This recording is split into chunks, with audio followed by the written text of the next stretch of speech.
Welcome to the latest Street Badass live stream. We have a very exciting live stream this evening with Marino from New York City coming at us live. So let's see if we can get Danny on here. Hey there, Mike. We'll get you on in a second. Let me get Danny on here. There's Danny. Danny, I'm going to invite you in. Don't say I never invited you.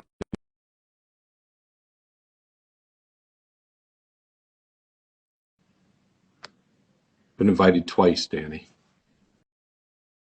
Danny might be a little bit shy. Here he comes. Hello. How you doing? Great. You doing good? How about you, Danny? Yeah, man. Yeah. I've got all natural light. See, my thing is today, seeing as I'm in actual daytime hours About that now. light from me. You know what? I'm going to turn it up. Yeah, that's better. My goal here was to have light like slightly better than yours because your light's always better than mine.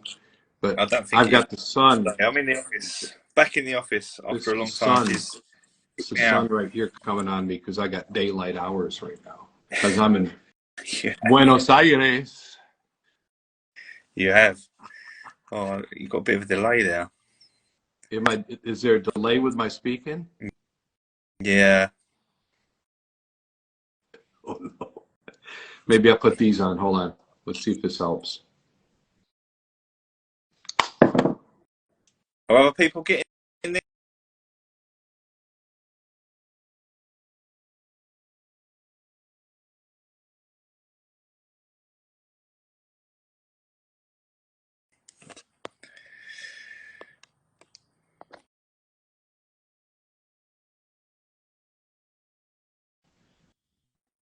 Danny's frozen. Oh boy. Hello, hello. Can you hear me? I can. So am I freezing up? Yeah. Hang on. Let me see if I can get. I'll get Omar to turn off. Going to get a little bit of a tour here. Make sure we get this one right. See if Omar can stop some of the things that are sucking internet here. Hey Omar, we're live right now. Here's one of the hosts for the next live stream right here. He's chilling. He's chilling right there. Hey, that's Omar. Hey Omar, do we have anything that's sucking like internet right now? I think so. Because the internet's going a little bit slow. Really? Yeah. The only thing I can do is just reset the modem. No, I don't do that. I think we're going to have to deal with it. Where is the modem located? Is it out here? Yeah. Okay. Look up. Better on the move. That's what you're saying. So let me see if it doesn't work here. Are you all right? Can you talk, Danny? Yeah. I can see you. You're a little bit pixelated, but I can see you. Oh, it's pixelated again. I'll tell you what. I'm going to go indoors. Maybe that will help. Because I've come out here because it's I've got a new Wi-Fi out here, but maybe it's me. Okay, so you can hear us both. I just don't want to have like weird sound on this thing again. Okay, give me a minute. You get one. You guys see my stairs? I'm in a place here. It's got like an upstairs. Danny's clear. What about me, Kay?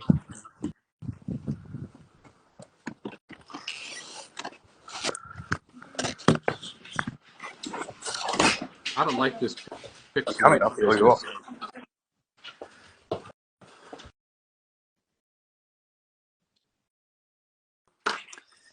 I don't know. Seems a bit better. What, am I still pixelated? No. Okay. I think maybe it was me. My daughter wasn't actually off the internet. I tell you, man, it's hard to get kids off the internet. It is. Oh, tell me about it. Okay, I'm just going to stay in the kitchen. Right, let's go. We're all good. Right. Hey, so I was going to mention to everybody that we still have photos up over at the Elwyn Cafe. Yeah, we do. Yeah, they're going to be up there for a little while as well. So if you're around the Oxford Street area or Tottenham Court Road station is literally 1 minute from there.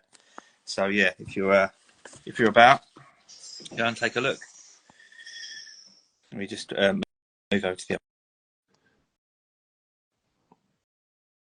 What has Danny done now?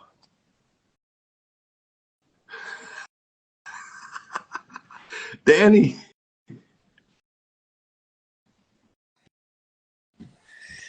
Right, I've gone on to the other Wi-Fi, and you're looking better. Okay. All right, so you're on a different Wi-Fi now because you kind of disappeared Yeah, for a second. I was out in the office. Basically, I put a Wi-Fi system out there, so I put Wi-Fi out there. So I'm literally my computer's next to the Wi-Fi, and now I'm literally right next to my Wi-Fi in my house. To be honest, you're still pixelated. God damn it! Here, this is what I'm going to do. Excuse my language, people. You can take the boy out of Michigan, but you can't take the Michigan out of the boy. All right, hold on. We're going to go out here by the table because that's where the thing is. 1 second. Sorry, Mike. We just want to make sure that we have a quality stream here.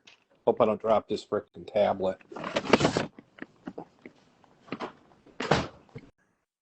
All right. Get a little bit of tour of the apartment here, or the house.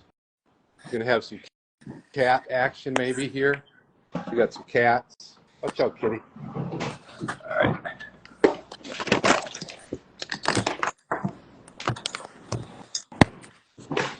How's that? Is that better? Am I still pixelated? It's not too bad. I think it's slightly better. But yeah, it's still pixelated. To be honest, we were on a call before this and it's perfect. So I don't know what's going on. But I don't know, man. I think we're gonna have to just rock away like this. yeah, let's give it a go. All right, let's get Mike in here. 1 second, Mike. You've been invited, buddy.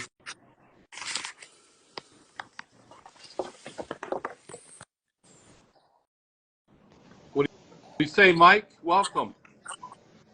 Hey guys, Todd, Danny, thank you for inviting me. Hey, very Nice to have you on. nice. Thank We you. had some welcome to the world of live stream where we had some slight technical problems.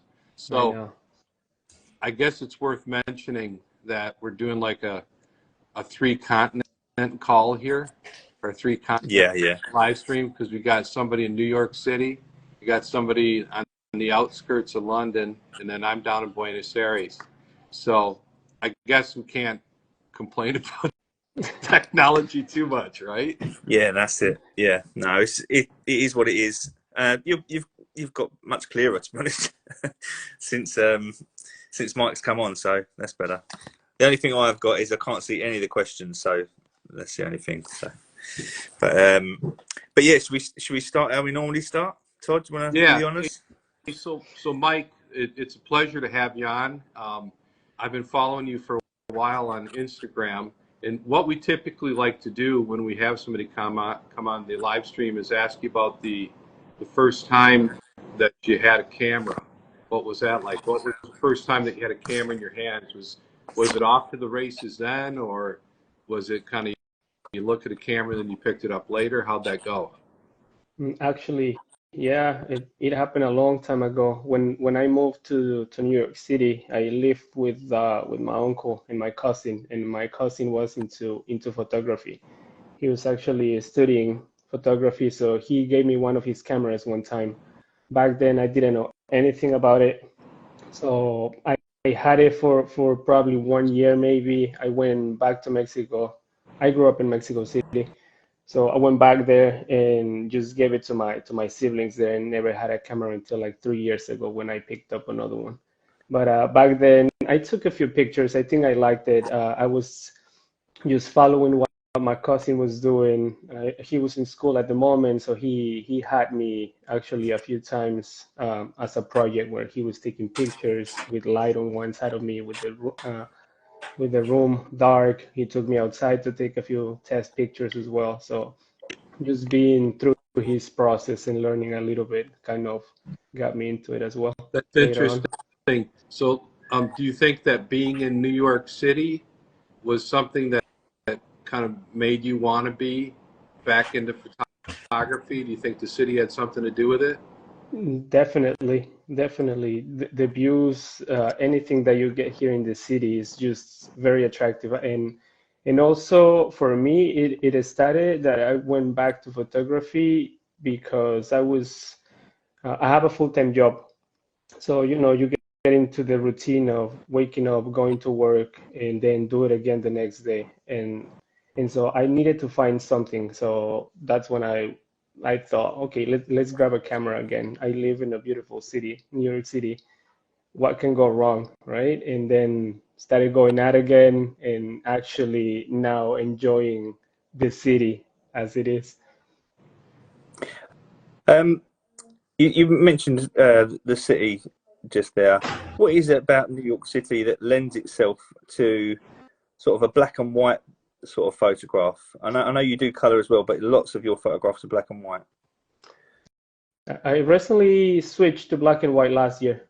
So like I say, I started doing it as a hobby 3 years ago in 2022. And then little by little, I got a little bit more serious with it and switched to black and white last year because of the skyscrapers that you see here, the silhouettes, the how do you call it, the smoke that comes out of the manholes and the silhouettes that Yeah, you can create with that steam that comes out is yeah. amazing. Yeah, so and the winter light is just amazing here. The light that you get during the winter from 1 p.m. to 3:30 p.m., 4 p.m. is just amazing. All the shadows, plus the big buildings that you get in the background is just amazing. That's what dragged me to switch to black and white and shooting in the city. It's one of those cities. I think when you shoot, there's a lot of there's a lot of nostalgia when you walk around the city.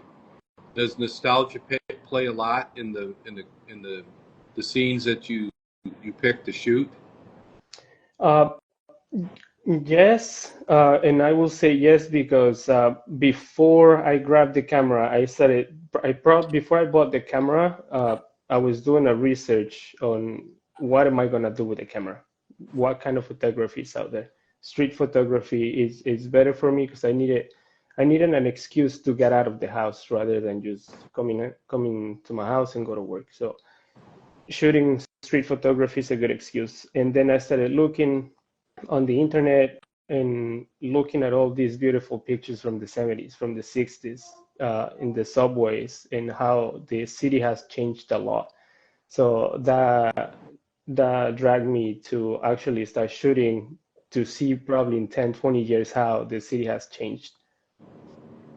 See, I would say one thing about New York City and a lot of the style of your pictures they are sort of timeless in a way, because when you've got a building and then you've got the silhouette of someone in shadow or something like that, that could be at any time, So in a way, you sort of having those nostalgic pictures from the past, you're taking the same sort of shot really now that they did then, like with a lot of the lot of those shots. Yeah, there's a nice timeless quality to them, and I think that New York City is one of those cities. Maybe London too. It's one of those cities where you can find those timeless shots. I think it can be harder in other places that I don't know if you could take a timeless shot in my hometown. It's not New York City. Yeah, correct. Yeah, yeah. I mean, yeah, you can have that experience in every corner that you turn, you can just bump into a moment that is gonna be timeless, and you just capture it. You just drag to it. Any area that you prefer to go to? What's your go-to area when you shoot? So there's a few places that I like to go. Financial District, it's one. uh, two bridges on the west side where you have the Brooklyn Bridge and the Manhattan Bridge. That's a great spot as well. I like walking around Soho, 34th Street, where you can see the Empire State Building. I think that's coming out of the subway stations, and the first thing you see is the Empire State Building. Is just great. I think those are the areas that I like to walk around. Fifth Avenue is a big one as well. That Fifth Avenue's got that magic light in the afternoon, all that reflective light. It's interesting. Fifth Avenue has that, and there's a street here in Buenos Aires that's very similar to that, Corrientes. If you go there in the afternoon, it has that kind of weird reflective pockets of light that happen like you get on Fifth Avenue. Yeah, that's awesome. And plus all the stores and the fashion around it. I think that's another thing that I want to start shooting soon, fashion, because there's a lot of that on Fifth Avenue. I just would like to be brave as you too, to ask somebody that is well dressed and ask for a portrait or something. So is that something that you plan on doing in the future? You want to do some portraits? Once I'm becoming brave enough to ask somebody to do it. Right now I'm kind of shy. I think your photography, I suppose we'd call it, the shots you've taken are like a fine art sort of street photography style. It's a genre of street photography that's a little bit more commercial, more sort of sellable. Have you thought about selling your images, or have you sold any images?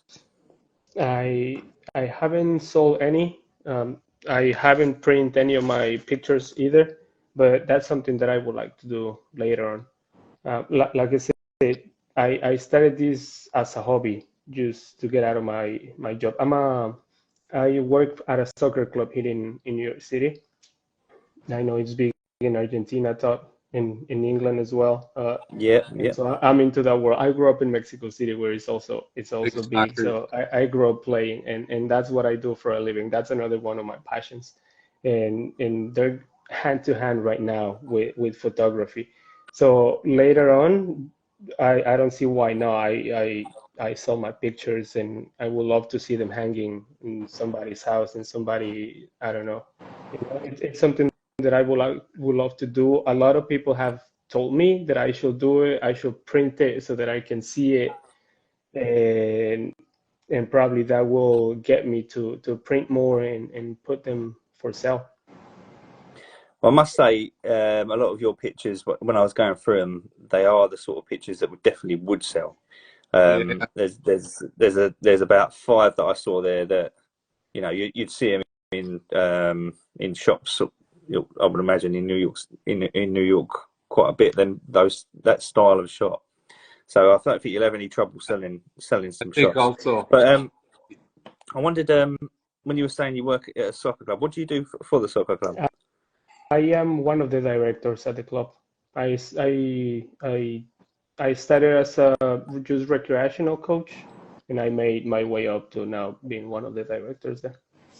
Well, there's an interesting portrait series you could take there of all the soccer players. You know, that could be interesting. Soccer fans, man. Or soccer definitely. fans would be interesting. So I started thinking about doing some street photography with the players whenever we have a new uniform. Just take the players out on the streets of New York City and with the new kit and everything. So that's something that I definitely have in mind. Amazing. Yeah.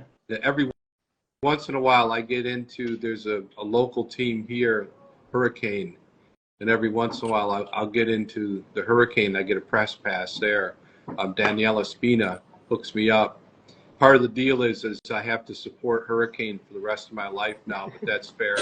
I'm not allowed to like anybody else.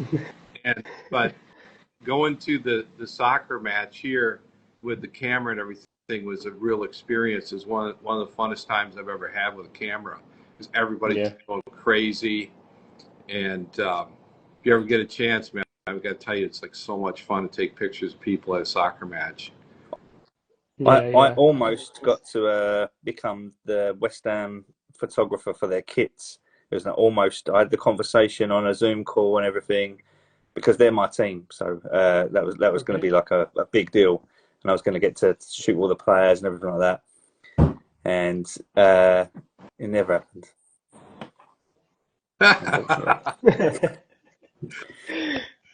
Yeah, you should try again. Yeah, well, it basically I shot the wedding of the person that runs it, that runs the kit side, like taking pictures of the kit and stuff. And it was during COVID, so that the shoot I was going to do was of models, and then I was going to do the players the year after. But basically, because I don't do it professionally, they couldn't give me the job. Like West Ham couldn't give me the job. It had to be like a professional business, basically.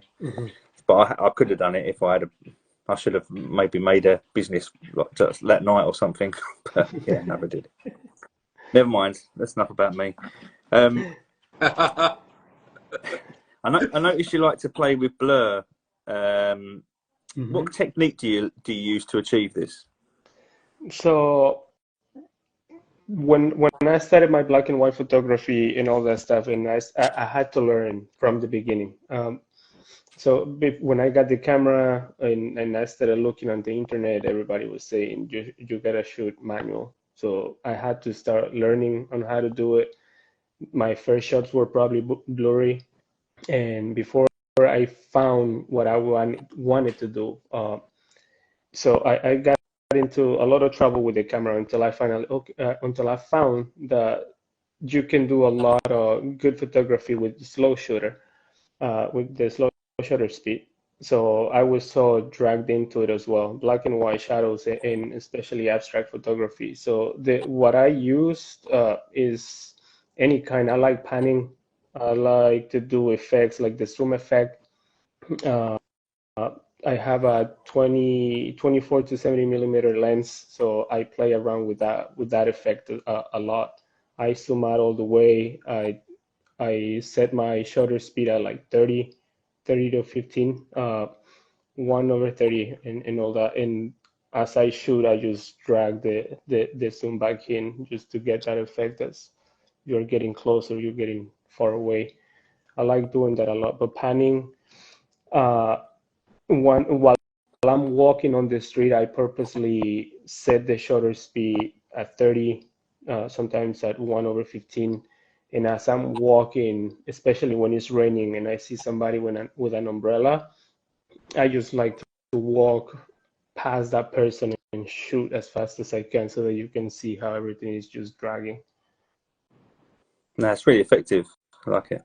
Yeah, so that's what I do a lot. Sometimes I just have my camera probably on my chest, and I'm just walking fast through everybody when it's raining. They have umbrellas, and I'm just turning my whole body and shooting so that you can get all that motion as I'm walking as well.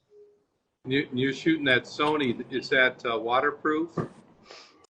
It's weather seal. It's not waterproof.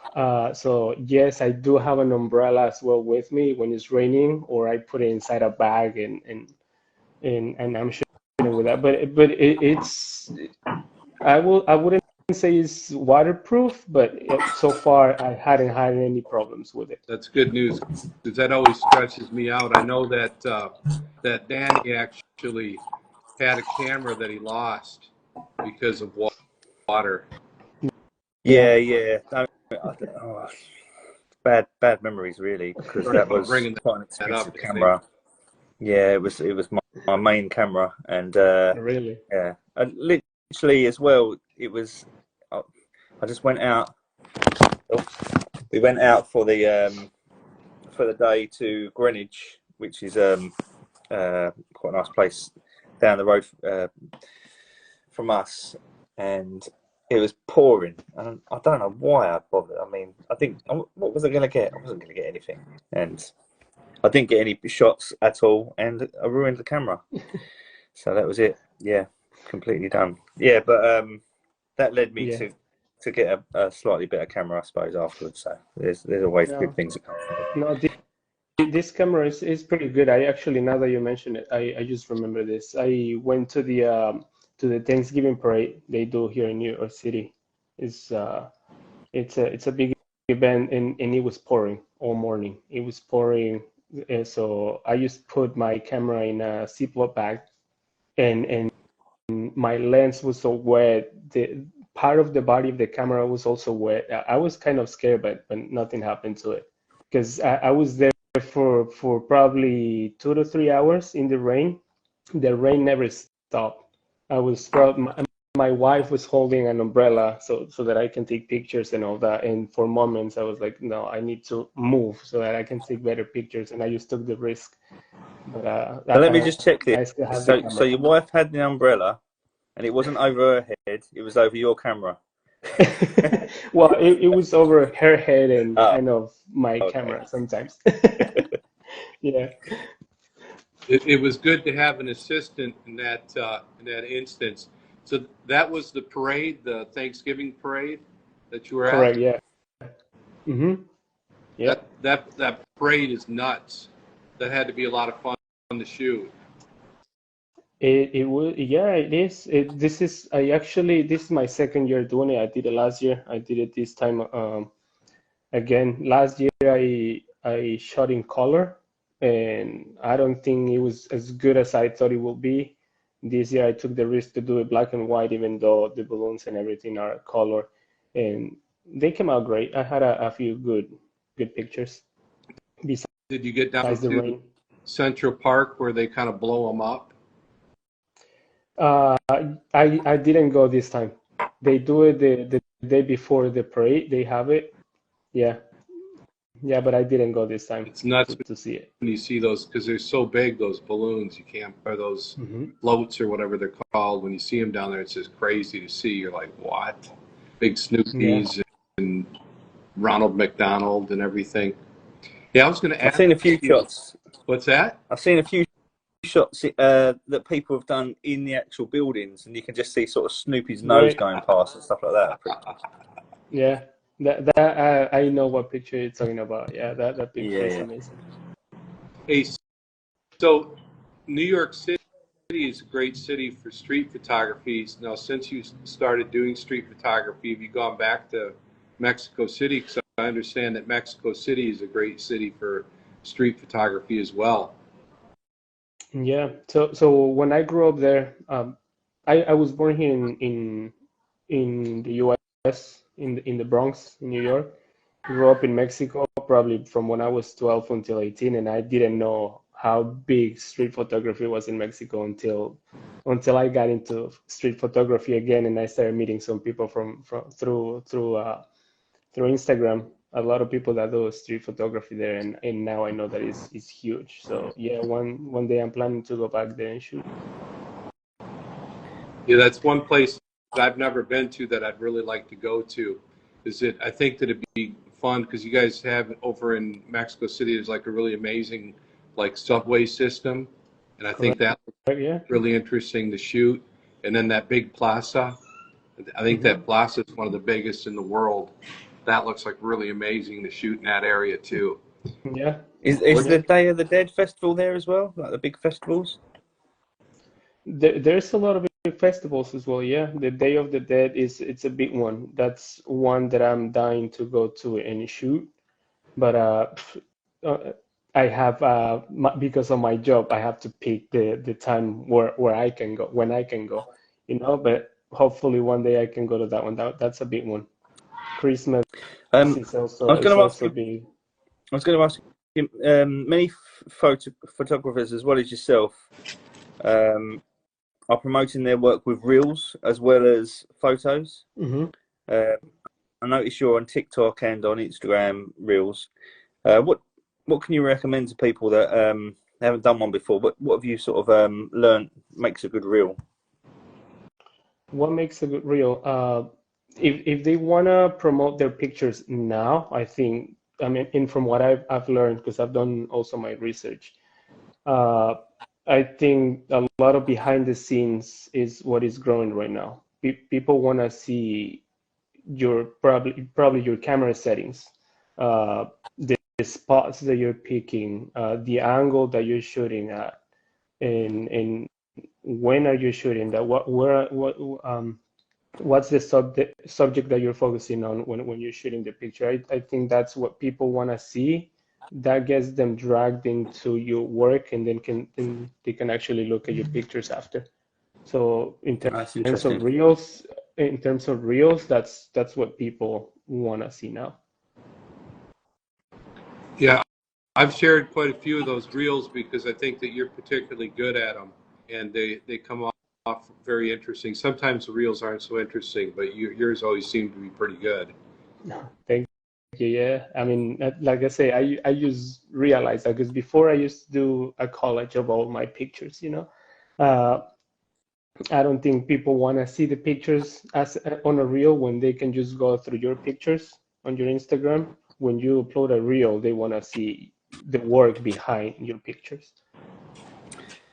I find it all quite interesting. I'm basically, so I've been posting reels on Instagram for a while now, but on TikTok, I basically went viral with a non-photography video. So I did a video of some documenting some Orthodox Jewish people dancing, and it went a bit mad. It went like got lots of views, and I did a few more videos like that sort of got millions of views and stuff. But the problem I've got is on TikTok, I'll post the video of photography, and because there's no photographers following me, I don't get any interest at all. So it's quite frustrating. Yeah, it's like that basically. But yeah, I'd like to find a photography community on TikTok, but I can't seem to find them. I've had a look. I think Have you? it's kind of tough, man, with that TikTok. Yeah. I feel like it's a different vibe. Yeah. One thing I will say about TikTok is when you post stuff about photography there, people are a lot nicer about comments that they do on Instagram. Like on TikTok, you get like, you're dealing with like just the public, general public, and they'll be like, man, I hate that picture. What were you thinking? You know, and it's like they're letting you, they give you the truth. You know, they're no filter. So it's kind of good because you get in there and you're like, okay, I never really thought about that. Mm-hmm. Yeah, like you guys said, TikTok is different. It's kind of to find a community of photographers there. Luckily, in the past probably 3 months, 4 months, I started finding 1, 2 photographers, 3 every week, something like that, and then we can connect. But it's even though they're into photography, it's not the same street photography. It's just photography in general, you know? Well, you got one more follower today, Mike. That was me. Yeah, I saw that. You too, yeah. I follow you back. Thank you, sir. I appreciate that. That will not go unnoticed. Yeah, talk. that's great. Yeah, what's I good wanted to ask you about. 1 second. I was going to pull this picture up here. Oh yeah, do that. Yeah. All right. So this is one of my favorite pictures of yours right here, and that has the steam coming out. That's one thing that's unique to New York City, where you have the steam coming out. I guess it's the subway. Can you tell us a little bit about how that shot came about? Yeah, so I was walking. I was probably a little bit far away from that person that was there, but he was waiting for the light so that he can cross the street. And first, I didn't realize the steam. I just saw the person there with the suit, and that dragged my attention. So I kind of started walking fast to get a closer view of him and take the shot. But then as he started walking to cross the street, the steam wasn't coming out of the subway. It was a manhole, and then on those manholes they put these big like tubes so that the steam can come out, and it's not just coming out of the ground, but it comes a little bit higher, and that's why it was right on his head, because the steam, it's like those PVC tubes that are huge and big, and so it's at the height of his head at that moment when he started walking. So I had to find an angle quickly. I took a few shots actually, because it's not one. I took a few as he was walking and getting close to the steam so that I can get it until I finally got one.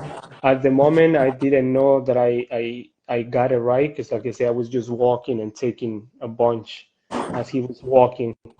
So later on, I had to go back home and see if I was able to get it. But that was it. Like I said, at the I'll tell moment you what. I didn't realize the steam until later on as he started walking. And the reason I put the two together later on is because a long time ago I saw a picture like that. I don't know if it was in New York City. I don't remember if it was steam like that, but it was somebody like somebody composed a person probably with a cloud or something, and it looked like his hair. And that's when I put the two together and took the I shot. think there's been a few. I think I've probably seen about 5 or 6 similar. But I tell you what, this one is a really good shot.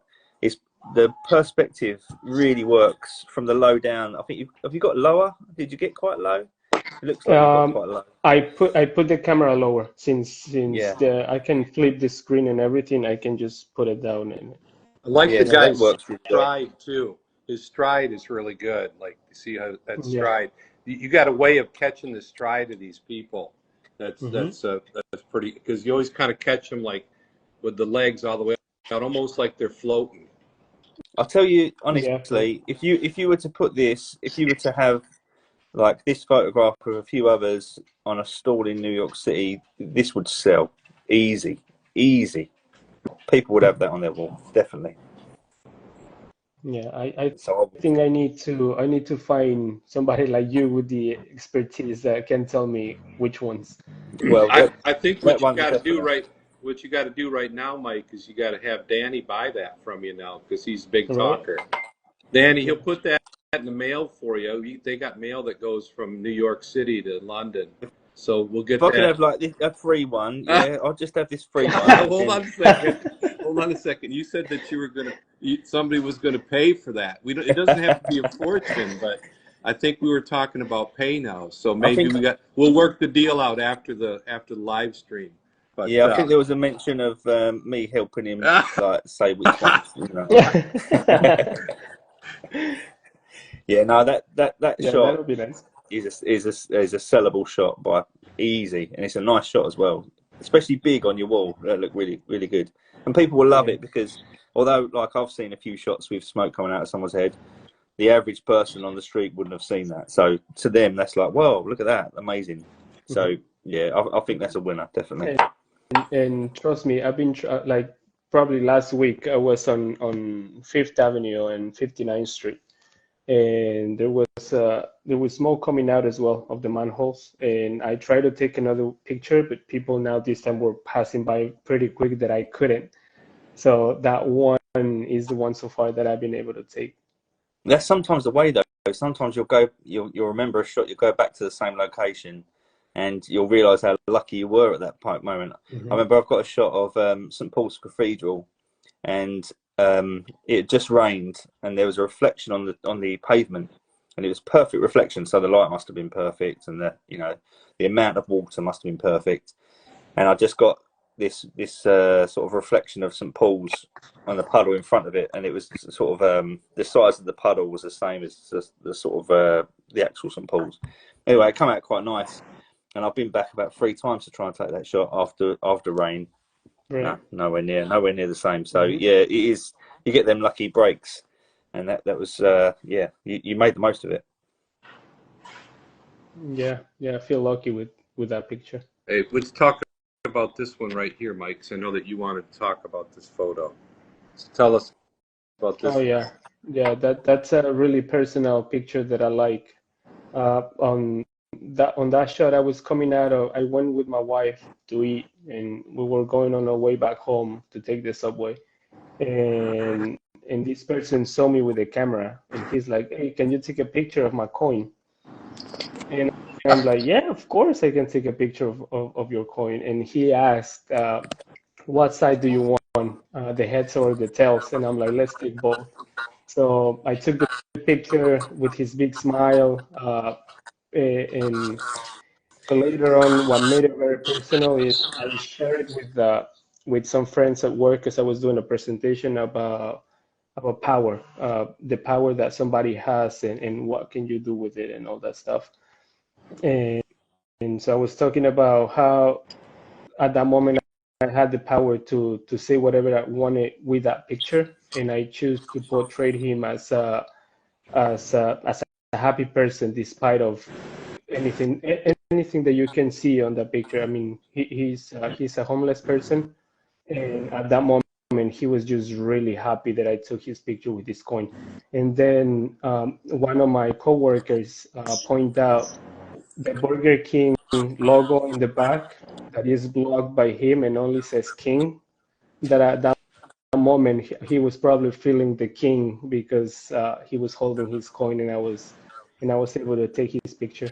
Yeah, I like the fact that that king is in the background. Yeah. It's interesting, isn't it? You see a picture and someone else will see something else. You know, someone else will point out things.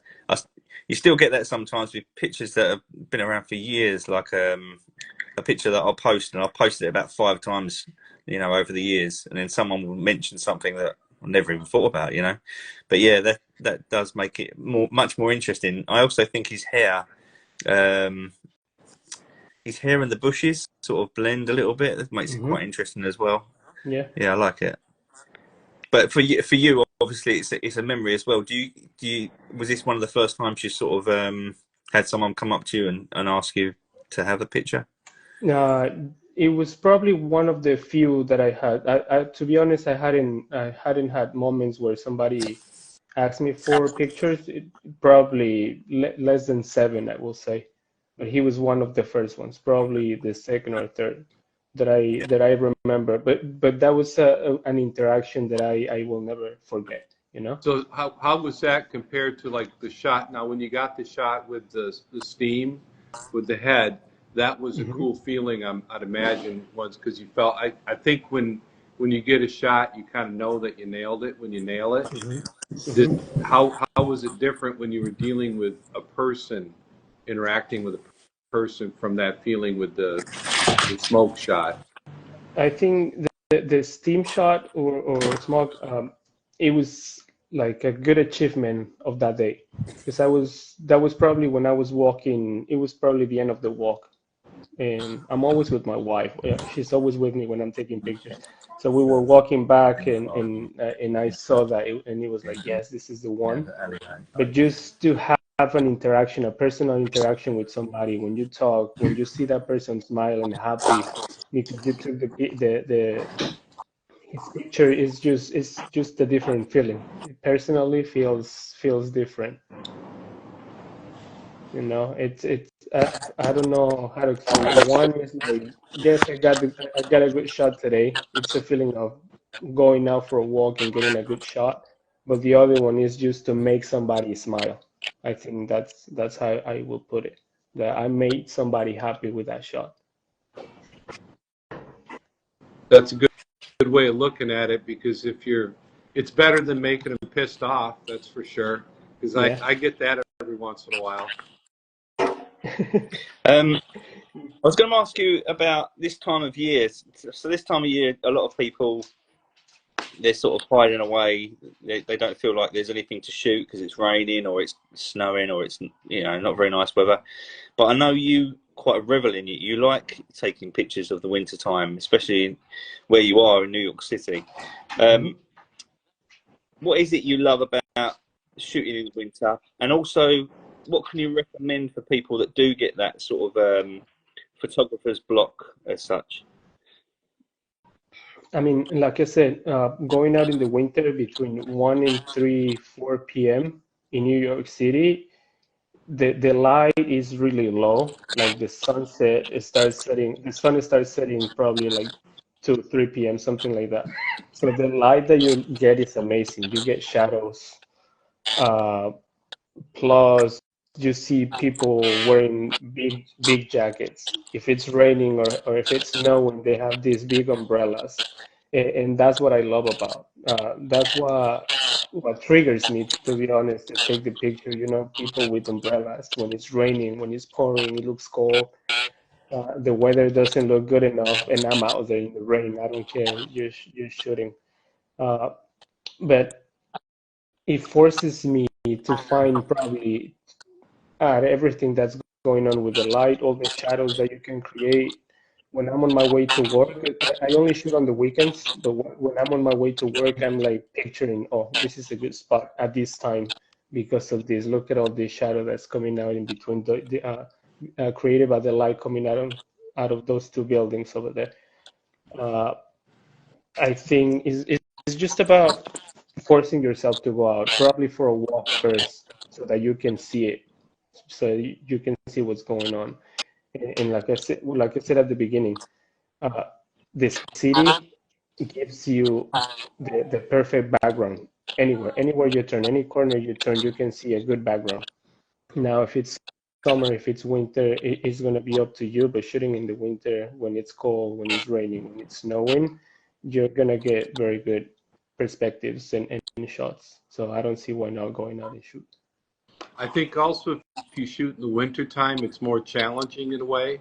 And so when you do get your opportunities to shoot when it's nice weather or whatever, then you can get harder shots, if that makes sense.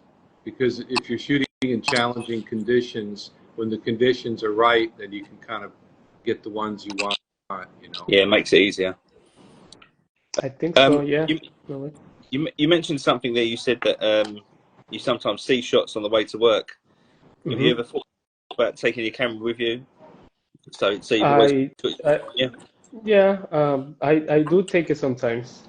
I take it sometimes. Like for example, if I walk on my way to work, I see something the next day, I bring it to make sure I take the shot that I saw the day before. Yeah. It's always a good idea to have the camera on you. I mean, I used to do it all the time. I used to have my camera on all the time, but I found that sometimes if I was going out with the family, it's quite hard to switch off, you know, like and be with the family rather than, you know, half be with the family and half think about your photography. So I've stopped doing that now. But yeah, it is. You always see shots, don't you? Just on the street, you think, oh, I had my camera. I've got a solution for that, Danny. So get divorced. All right. So I stopped doing taking my camera with me when I'm with my family too, because they've had enough. I get it. Like I put them through a lot of photos, and so I just discovered this recently. There's an app, and you can download it. It's from Leica. It's called Leica Lux, but it only works with iPhones. So if you have an iPhone and you download it's Leica Lux, and what you get for free is basically perfect. I think you would actually like it too, Mike, because it's got like a high contrast black and white mode, and then it records in RAW and JPEG. And so you can take like pretty good pictures with your phone, man. With your phone? Yes. And so now, like if I want to take some pictures, like when I'm with my family, I don't get out the whole kit, you know, I just take the phone out. You can put the flash on and everything, ding, you know, and they look pretty good. Good. That's a great idea. Yeah. I'm going to have a look at that. You've just, I think you should maybe phone Leica and just tell them that you've advertised their product there. I don't think that's going to make any difference to Leica. They might be like, hey, Todd, listen, you need to stop talking about that. If you don't mind, and then we don't have to go legal. No, they're going to make you a Leica ambassador now, I think. Send you That's never going to happen. Hey, let's talk about this shot right here. Hold on, because I know we had one more that you wanted to talk about, Mike. All right. Oh, yeah, that one. Yeah, that's the Big Apple right there. That's the Big Apple. So yeah, that was. I think I was walking on 6th Avenue, and I saw the apple. So, and this is when I started shooting photography. Like I say, at the beginning when I started shooting, I was shooting color. So I saw the apple. I started taking the pictures, but I was just focusing on the apple. But later on, I told myself I should let people in my frame to see how it comes out. And without knowing, this person was walking behind me, and I was just framing. I was waiting for somebody to actually come in the front to take the picture with the apple. But this person just walked by me from the back and looked back to see what I was doing while I was standing on the street in the middle of the sidewalk. So when she turned, I actually started pressing the shutter, and I got a few pictures, and and that was just perfect. You can see the motion of the hair when she looked back. I took a few photos of that moment, and if you put all of them together, you can see the whole moment when she turned, from when she turns back and she just keeps walking away. Let me see if I. Yeah, I like the movement in the hair there on that one. Here's the whole sequence that you're talking about. So there's, and then she's going back. Yeah. And you still see the hair, so you can tell how fast that moment was that I wasn't expecting, and that's why it was so special. So this is actually one of the first pictures that I was really proud of taking, because I was starting back then. Nice. It's a nice shot, and it shows a little bit of storytelling there, because she's obviously got an interesting photographer herself, and she's you know, inquisitive to see what you're doing. Mm-hmm. I'm surprised she didn't stop and say, "I'm a model." Right? Yeah, but that was Funny just when you the get on story behind the it. airplane to New York City. Like Can I you? remember Can you? flying. What's that, Danny? No, go on. I was You going to carry say, on. I remember going up from when I was in Florida, and we go up from Tampa to New York City. There'd be a certain type of person on the plane, and they'd be like dressed up like they're going to get discovered or something on the plane. You know what I'm talking about, right, Mike? You see these ones Yeah, walking around the yeah, town acting like they're yeah. going to get discovered, and all of a sudden they're going to be a movie star or something. Right, But there's always going to be like 2 or 3 of them on the plane, and it's always so funny when you see them because they're just like all done up and walking. Hey, I'm in New York. right. I know exactly what you're talking about. Yeah, you see a lot of those people on the street here in New York City. When they see you walking with a camera, you can see how their chest comes out, and the look and the smile and everything, and they expect you to actually take the Yeah, shot. they're super aware as well, aren't they? Like we Hmm. get some in London, and it's a bit like old ladies are super aware. They always know when you've got a camera pointing near them. They're like straight to it. But also Right, these sort of wannabe models are as well. They spot a camera and then, I tell you know, you, man, those old ladies, they got some kind of spidey sense. yeah, They always know, man. Like I got an old lady was across the street today, and I'm like walking over, and she's like, "No," and I'm like, I didn't even have the camera. Like, man, she's got like ESP. Like, no, that would have been a good. Did you get the hand as well? I That just would I have been a love. good picture. I don't want to You know? like make that lady feel because I can't even like speak Spanish good enough to explain myself, you know. So I'm like, David, oh, you know, I'm just a camera, no, you know. But she She knew. might have taken it with a stick She and knew, everything. man.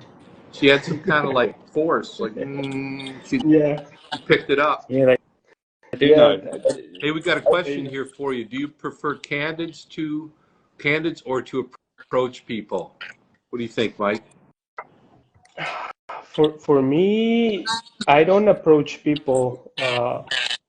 Is that question about if I approach them to ask for to take their picture? To be honest, I don't do that much. Like I say, I'm very timid. I'm very timid when I'm out there because I'm probably trying to avoid the confrontations and all this. I mean, what do you know? I know. So I try to avoid all those conversations. So as I'm walking, and like you say, you can tell when people want you to take the shot. You can see it in their face. The second you point the camera, and either they smile and look the other way, or they look at the camera, you know that they're gonna be fine with it. I do it. I take the shot and I just smile back and just keep walking my way. That's how I do it. And is that something? I know you mentioned earlier. Is that something you want to get into? You want to start approaching people for portraits? I will really love to. I've done it a few times, but only in big events like Halloween when there's people dressed outside. I think that's a great moment where you can ask, "Hey, can I get a picture of you?" And they let you take the I picture. think you did some SantaCon too, didn't you? Yes, I did. Yeah, How my was first that? time. Was that fun? That was fun. It was a lot of fun. It was really cold. It was really cold. So I was there for a little bit, and then I left. Plus, all those people are walking all over the place. But yeah, it was fun. I think I'm gonna try to do it every year now. I think you're basically doing exactly what I'd recommend if someone wanted to start approaching people. going to events is the best way, because you're gonna get used to asking people at events, and eventually you've got to take that next step to ask someone on the street, basically. And to be honest, it's not much different, because if you're approaching someone that's quite an extrovert, quite, you know, dressed quite interestingly or something like that, the chances are that they're going to say yes anyway. Not always, but you know, there's more chance. So yeah, right things. I'm actually trying to take it to the next level myself. I've decided today, really, that I'm going to start taking pictures of just complete randoms in Canvey, where I live, which is a very small Essex town where no one probably has ever. So that's quite difficult, I think. But yeah, I'm going to give that a go. It's always different doing it in your hometown. So I know when I'm back in my hometown, I always feel like I'm like, oh man, I'm in my hometown. You know, I don't know what it is. It's like a mental block or something. No, I actually follow someone, and he does in Portsmouth. He is. I can't remember his name, unfortunately, but he basically does the same thing as me. Videos himself, sort of going up to strangers in Portsmouth, and it is quite interesting because they are everyday people, and they might not have something particularly interesting about them, but usually they've got something, you know, something small in, like not really sort of eccentric like I'd normally do, but something interesting about them.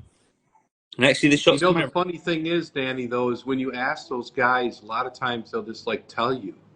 I remember I took a picture of a guy one time at Paris, and he's just like some dude standing on the street, and I was like, man, I'm just going to take a picture. I went up to him, I said, hey, can I take your picture? He goes, oh yeah. He goes, they call me Black Rose. And I'm like, what?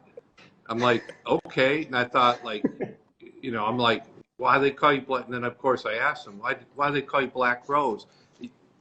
He took his shirt off, and he had like this big scar down his chest and his stomach, and then he had a tattoo of a black rose put on the scar. Now, I haven't seen that shot. huh? See that? And I was like, and it was just out of the blue, man, because I didn't think, like, you know, I would never known Black Rose until and it was just a normal dude. He's hanging outside of a laundromat, and like I'm standing. I mean, it was kind of weird because I was standing there with a dude, like, and it was cold out, and he's got his shirt off, and I'm taking his picture. You know, people are looking around, but I mean, he was Black Rose. Yeah, but I mean, Interesting people out there. that's the thing. You don't know what will happen, so you could get something like that when you're just taking pictures of anyone. That's the thing. Anyone can take a good portrait. It doesn't really matter. No, Yeah. Yeah, I guess with the Black Rose guy, I just don't know how that could have gone any way other than him taking off his shirt, you know, to show me. He could have taken off his pants as well. I don't know if that would have been Black Rose then. That would have been something different. I don't know if we need to go there, Danny. Same old Danny. I see you in the live stream. All right, Mike, hey, we got to wind this down because we only get an hour on these. I do want to thank you. It's been an honor to have you on, and it's great to hear about your point of view and your photographic journey, man. Yeah, and I'll send for that printer. Yeah, Danny's going to put his order in for the guy with the smoky head. I'll send you the picture and the bill. And in fact, if anybody wants a copy of that, just reach out to Mike. We can work something out. We're all about interviewing people here on the Street Badass live stream and making deals. Yeah, go through me, and I'll take a cut. No, go directly to Mike. Directly to Mike. All right, thanks, guys. Have a great evening. Thank you. Thank you so much. Thanks for having me. Our pleasure. Thanks, guys. Right.